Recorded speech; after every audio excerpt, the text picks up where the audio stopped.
प्रश्नहरूको कारखाना कविता सङ्ग्रह सरिता तिवारीको बाट एउटा कविताको शीर्षक छ बा। बा, तपाईको काँध चढेर मलाई हेर्नु थियो संसार। तपाईका पाखुरीहरूलाई सिरानी बनाएर सुन्नु थियो जादुको कुनै बाकास खुले जस्तो कथा। र तपाईकै छातीमा ढुक्कले निदाएर देख्नु थियो इन्द्रेणी जस्ता सपना। कुलै कुलो त्यो साँगु र आलीको बाटोमा मलाई हिँड्नु थियो तपाईसित, पाइला पाइला नाप्दै र पुग्नु थियो खेतमा। तपाईले जोतिरहेका खेतमा पछि पछि आएर किन चलिरहेका होलान् बकुल्लाका बथान, सोध्नु थियो तपाईसितै। तपाईले बनाएको कुन्युमाथि उक्लेर सुनाउनु थियो मेरा साथीहरूलाई, रुखलाई, चरालाई, टाढा टाढा उभिएका घरका छानाहरूलाई र अझै टाढा उभिएका पहाडहरूलाई।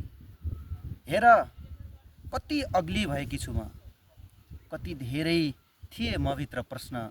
कसले फुलाउँछ होला बोटका हाँगाभित्र पसेर फुल, कसले चढाउँछ होला चारै दिशामा बसेर, कसले चलाउँछ होला चारै दिशामा बसेर पङ्खा हम्के जस्तो हावा। ओहो, कसले पो बर्साउँछ होला आकाशबाट यस्तरी पानी। केले बनेको होला पानी, पखाल्न सक्छ कि सक्दैन होला यसले मैल जसरी काती परेर बसेको दुःख। तर बा, किन त्यस्तो हुँदैन जस्तो मानिस सोच्छौँ, जस्तो कल्पना गर्छौँ।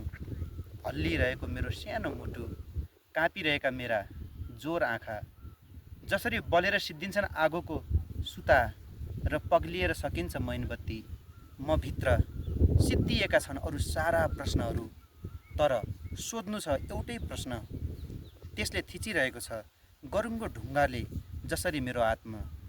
अठ्याएर दुवै हातले मेरा साना नाडीहरू च्यापेर बलिया तिघ्राले मेरो कमलो जिउ चिथ्रा चिथ्रा पारेर शिकार लुछिरहेको कुनै बाज जस्तो, त्यो दन्त्य कथाको अजङ्ग दैत्य जस्तो। अँध्यारो र कुरूप छाया किन तपाईँको अनुहारसित दुरुस्तै मिल्छ? धन्यवाद।